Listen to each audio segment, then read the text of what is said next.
Emmerich didn't go with depleted uranium for Sahelanthropus' armor because of its strength. He had nukes in mind. Exactly. It's meant to use its body as the fuel component for a nuclear weapon. Sahelanthropus uses built-in uranium enrichment archaea to melt its own body and extract uranium-235 from the depleted uranium in its armor. Those archaea perform the enrichment in an extremely short time. The concentration jumps by a factor of several hundred, from 0.2% to over 90%, the end result being highly enriched weapons-grade uranium. Sahelanthropus' body itself becomes a nuclear bomb. Emmerich says if it were to self-destruct, the nuclear yield would be somewhere in the region of 15 kilotons. Since you need about 50 kilograms of highly enriched uranium to trigger a nuclear reaction, that would mean Sahelanthropus contains something like 23 tons of depleted uranium. That's not very much. No, it isn't. That's about what you'd expect to find in a main battle tank's armor. The point is, it can be transported anywhere, even use its conventional weaponry on the battlefield, and the international community will never suspect a thing.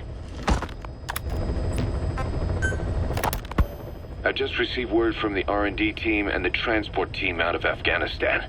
They finished installing Sahelanthropus on the base. It's ours now. All right. Don't let any of the staff touch that thing, especially Emmerich. Of course. That guy's crush on Sahelanthropus is beyond a joke. Guess he really wants to see his tech stand on its own two legs this time. That's not gonna happen. I know it.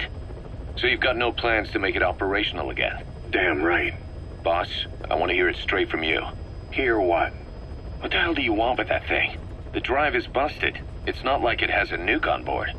Even if the metallic archaea could turn it into a nuclear weapon, all it can do is self-destruct. Sahelanthropus just isn't a weapon anymore. It'll draw unwanted attention without even being a deterrent. I know. The weapon's development strut sank 2 feet under that thing's weight. That's 1 year's drop in a single night. We've started on reinforcing the strut, but there's no guarantee it'll hold up if a storm hits. I know that too. Boss, why keep it? It's a mark. Us Diamond Dogs, we don't have a country to call home. That means we have no past, nothing to prove that we lived. Every one of us threw it all away when we came here. Sahelanthropus is a symbol to show that the likes of us brought at least one crisis to its end. A mark in history.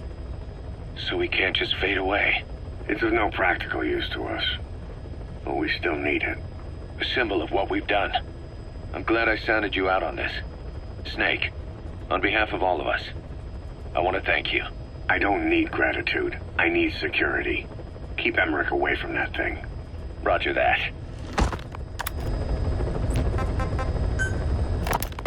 You said that the nuke Skullface was trying to spread around the world were equipped with a failsafe. Something that could shut them down at will. His will. Quite so. After all, he needed a guarantee that a buyer wouldn't simply turn the weapons back on him. So how can they be stopped? The criticality trigger, that is, the detonator, is a complete black box design. Any attempt to dismantle it causes it to melt in seconds, using the corroding archaea. The design ensures that no detonation is possible unless it disengages the lock. So he had a way to disengage it remotely. Precisely. The client simply presses a button. At that moment, the detonator begins transmission with a surveillance satellite. The satellite reports to him how the client is trying to use the nuke. If he does not object, the lock is disengaged. But if it's a risk to him in any way... The detonator melts down. The same is true if detonation does not occur within a preset time after the lock is disengaged.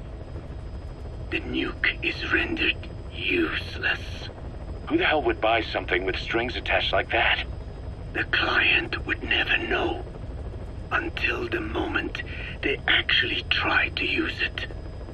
Most likely, he would have explained the time delay as the detonators needing time to activate. And he only intended to sell to technologically primitive groups in the first place. Let me guess. He'd claim it was defective and offer a replacement. Shadier than a used car salesman.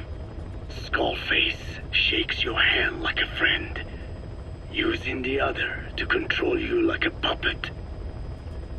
This is how he works.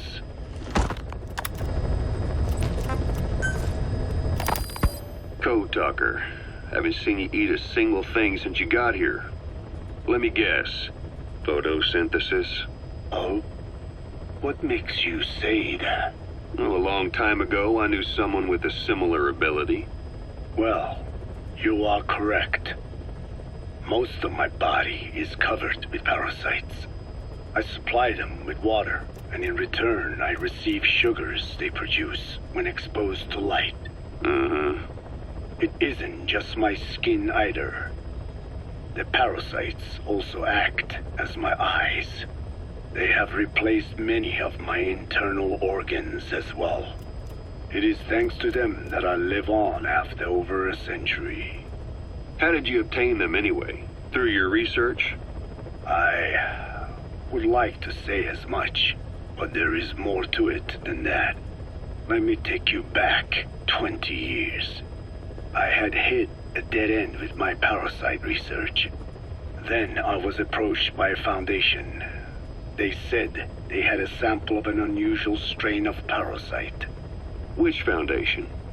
Apparently, they had links to ARPA. But that is all I learned. I was somewhat ignorant of the ways of the world.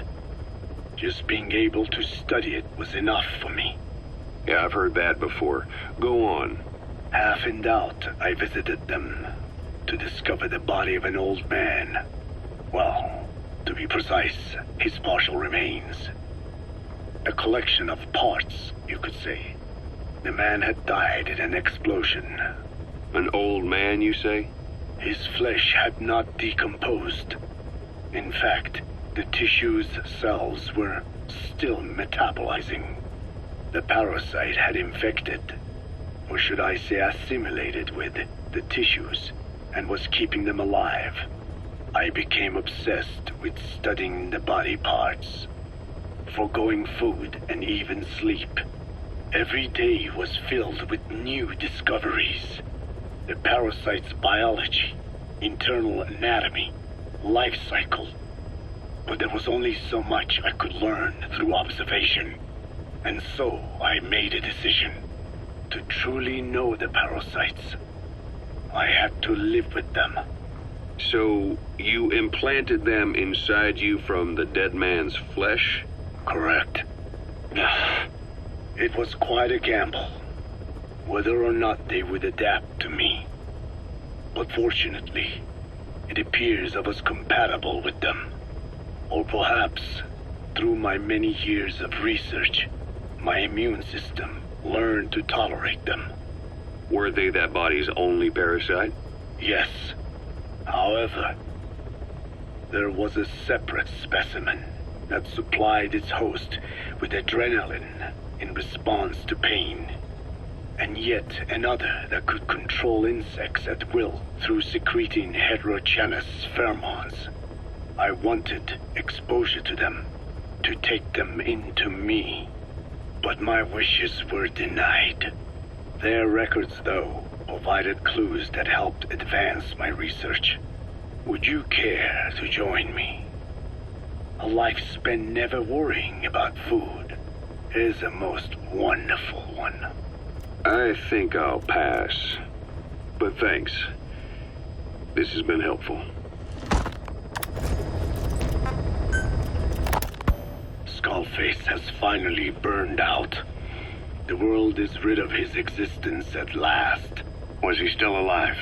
You could say that.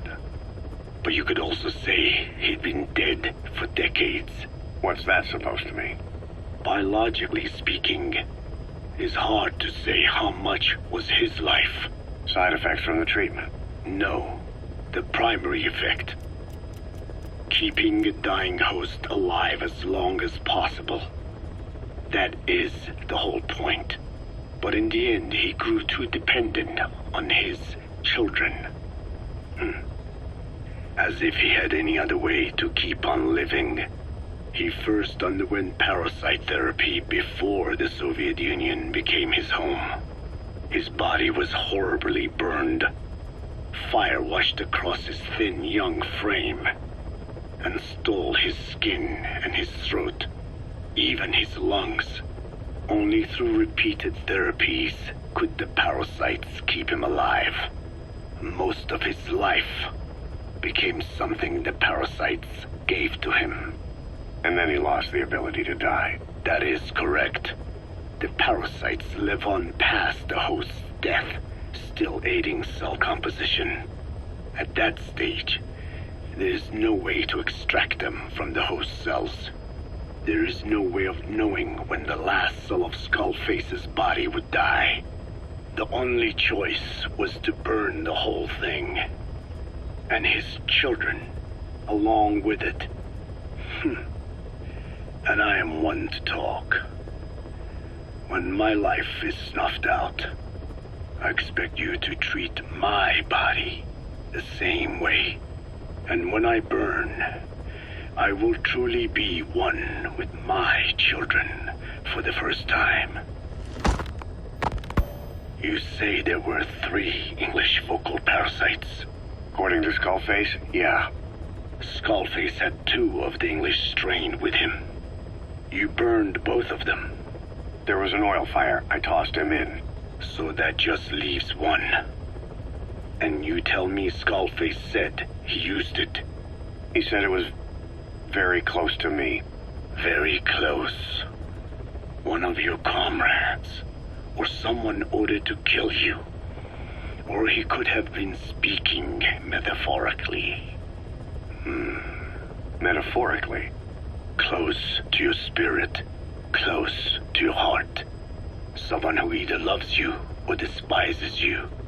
The second one makes a long list. Whichever it is, act with caution. Skullface implanted someone with the English language strain. Who it is irrelevant. Why? I tell you what Skullface really meant. Very close to you means you will be exposed. All the infected here have been given the Wolbachia.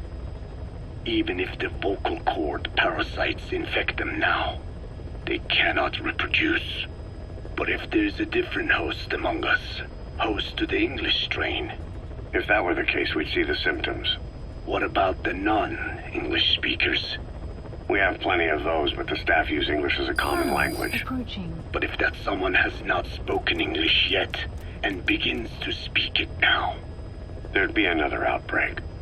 The final mating pair of the English strain must be found immediately. Skullface is gone, but his threat still remains. On this base, do you see what the final mating pair is?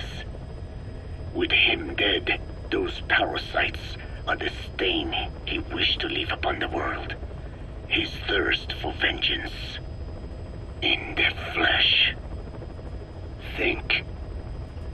Does anyone here bear a grudge against you? Who would target you, specifically? The ethnic cleansers that Code Talker mentioned, they weren't Skullface's true goal. All we have is circumstantial evidence, but here's my theory. It was Cypher who started developing the vocal cord parasites as bioweapons, parasitic weapons, and Africa was the testing ground for them. As Code Talker said, their purpose is the ethnic cleansing of only those who speak a particular language. So they could do a weapon of mass destruction to eradicate specific groups, races, ethnicities, or colonies by the language they speak. Or a kind of absolute language control. Or maybe a tool for those arrogant fools to build some misguided utopia. I can see plenty of uses for them. However, in practical terms, they wouldn't be as dangerous as you'd think. Counteracting the parasites is easy, after all. Cut them out of your throat to save your life, or just don't talk. That also prevents the infection from spreading. So if the international community were to find out about them, they'd no longer be the threat they were conceived to be. In which case, their targets would be limited to minority groups as a deterrent or a terrorist tool. It's hard to imagine Cypher developing something like that as a main weapon for their arsenal. That leads me to think we've only tugged on one little thread in Cypher's grand tapestry. An obscure corner of their work, possibly forgotten altogether. In any case, things changed. When Skullface was forced to relocate to Africa and he saw that thread dangling. All the time he continued that research, he was secretly following his own agenda. The ethnic liberator parasites, his English language strain. Skullface said there were only 3 samples of the English language strain parasite, and I think we can believe him. Bringing his ethnic liberator's plan to fruition depended on creating an English version of the vocal cord parasites at all costs. But an English strain would have been useless to Cypher. Worse, it could have destroyed everything they'd built. It was the one type they couldn't allow. That means Skullface was forced to develop his English strain out of sight of Cypher's network. Naturally, he couldn't use the greenhouse facility Cypher had set up and filled with guinea pigs. Skullface must have found some secret place to create his precious few English parasites, hiding all evidence like a man cheating on his wife. Somewhere, an entirely standalone environment. And when his plan entered its final phase, he must have made the place disappear. Some little room, could be anywhere, but now nowhere at all. We'll never know where he did it, but to elude Cypher's surveillance, it couldn't have been big. I believe Skullface was telling the truth. There were only ever 3 samples of the English language strain. Why activate Sahelanthropus in Afghanistan? This is how Skullface wanted things to play out. The Soviet Union secretly develops a new type of nuclear weapon and successfully deploys it in Afghanistan. Revealing the existence of Sahelanthropus results in a return to the glory days of the Cold War. The threat it poses reignites the nuclear arms race between the world's major powers. The demand for nuclear weapons increases around the globe. What if you then introduced a nuclear weapon anyone could get their hands on? Non-nuclear nations, militant groups of all shapes and sizes, they'd all jump at the chance. Sahelanthropus was a marketing tool to sell nukes all around the world. But I think it's safe to say that plan was stamped out before it got up and running. The world's intelligence agencies never did turn up anything conclusive on it. After all, Sahelanthropus vanished before word could spread. Everything that's happened is already a fading memory, never to join the pages of history. Except for Cypher. Cypher won't forget. They'll already be working on something, quietly beneath the surface. They'll use the pieces of data scraped together from this incident to build their own bipedal weapon. It'll take them a long time to complete it, but for now, the greed sector have found their new life's work. We'll have to be ready too.